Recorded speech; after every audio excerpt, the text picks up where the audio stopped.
Hi, my name is Dai Matsuzaka, and today we're going to go through Chapter 3.2, Percents for the SAT Math. So, first of all, we have the definition. What is a percent? What is a percentage? Well, it's denoted, first of all, as X percent, X being just some real number. And we know that X percent is actually just the part to whole ratio. We did this last lecture, but it's when we have let's go back to the apples and oranges example. So, sorry, that was an oranges to bananas. We had 3 bananas, like that, and 5 oranges. 1, 2, 3, 4, 5, right? A part to whole ratio is one of the parts. So let's just take the oranges for this case. We have 5 of them. And we compare this to the whole, which is 8. 5 plus 3 is 8. And so a percentage is defined as it's a part to whole ratio, but you multiply that by 100. So how can we make this 5 to 8 a percentage? Well, we just take 5 over 8 times 100. And that is your percentage. And given a percentage X percent, whatever that is, we can derive the following. We can find the ratio X to 100 and the rate X over 100. And I mean, this is actually quite intuitive. Say we're given 50%. So what's the ratio? Well, we know, first of all, that X percent is equal to part over whole, which is literally the definition of that part to whole ratio, right? Times 100. So, I mean, we can just divide by, we have 50 already, right? So 50 to 100 is exactly what this is, right? You just take X and you put it in there, and you have your ratio, X 50 to 100. And if you divide both sides by 100, you'll just get 1 over 2. Really nice, really simple. Sorry, you divide by 50, actually, to get 1 over 2. For the rate, this is quite simple. The formulation is exactly the same case with the ratio here, because you have 50 over 100. Well, just the equivalent notation for that is this, right? I already did that over here, actually, and then I even simplified it, right? We can do another quick example, right? We could do, say, we have 2%, right? Very small number. Well, what's a ratio? Well, an equivalent ratio to 2% is 2 to 100. And what's an equivalent rate is 2 over 100, which is just equivalent to 1 over 50. And there you go. You have rate and ratio from the percentage. So, suppose that I had 10 fruits, of which 50% were bananas. How many oranges do I have, assuming I only have bananas and oranges? So, we have 10 fruits. So, we have some mystery fruit, and there's 10 of them. But, of which 50% are bananas. So, this percent is bananas. How many oranges must I have? Well, because we know that there's only oranges and bananas, as long as we know how much bananas, how much bananas we have, we can find out how many oranges we have. So let's just find how many bananas we have first. Well, if there's 10 fruits, and of which 50% are bananas, then we know already that the ratio is 50 to 100, and this satisfies this proportion, which is the number of bananas. Let's maybe make that green. Number of bananas, X to, back to the black, 10. If you solve this system, you get X is equal to, and precisely, just 5, right? We divide by 10 on both sides. X is equal to 5.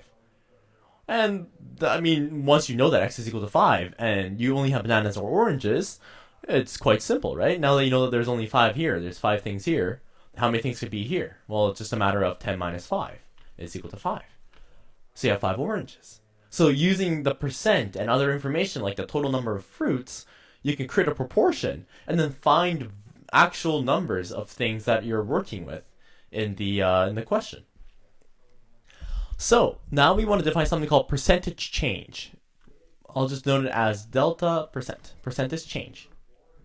So a percentage change is defined as the following, where it's equal to, percentage equal to the difference between x2 minus x1, and this divided by x1 times 100%. this is intuitive in the sense that we're measuring kind of the change, right? This is the change on top. How much we've changed with respect to the initial value, which is x1. Now, if this is not intuitive, don't worry. There's other definitions of percentage change that you'll come across later in mathematics. But for now, this is the definition that you want to use on the SAT. So if you have to, just memorize this. Quick and easy formula. Find the difference, divide it by the initial value, times 100% like you do with percentages, at the percentage change. That's all you need to know. Now, let's work with an example. So we know that we have begun with a score of 200, but then because you worked so hard at master your courses, your grade went up to 700. So what is the percentage change of the grade? Well, let's figure it out, right? So percentage change, we have that formula, which is equal to x2, the second value, minus the first value, which is just the change between the values, over the initial value times 100%. So let's put the values in here and see what happens. So what's the difference between now and before? Well, 700 minus 200 is 500. So you increased by 500, but how much actually is that in comparison to the initial? And that initial is 200. So 500 divided by 200 times 100% is your percentage change, which comes down to basically 5/2 times 100. And then this is equal to, you divide 2, 1, this is 50, and then 5 times 5 is 250, so 250%. 250 percentage change. If that makes sense?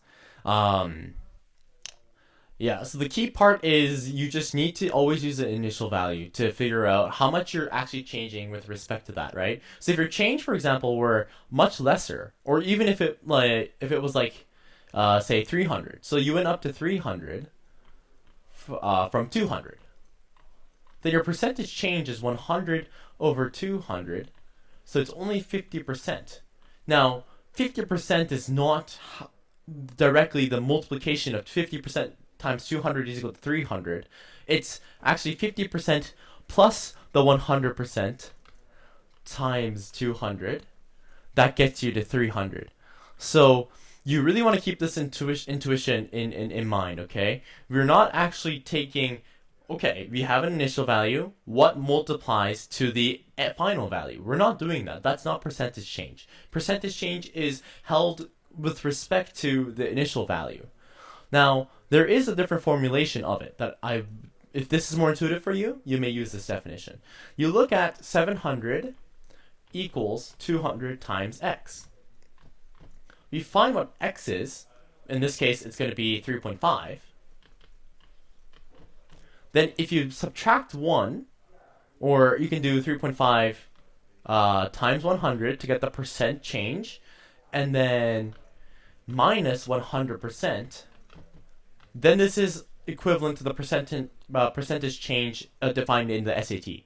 So if this makes more intuitive sense for you, finding first the actual change between 200 to 700 by this algebraic expression of x, and then subtracting 100%, which is the 200, from there, then you could actually find the percentage change without using this formula that we have over here. Now, if you're confused, just use the formula. It's there for a reason. And that's it for today. See you next time.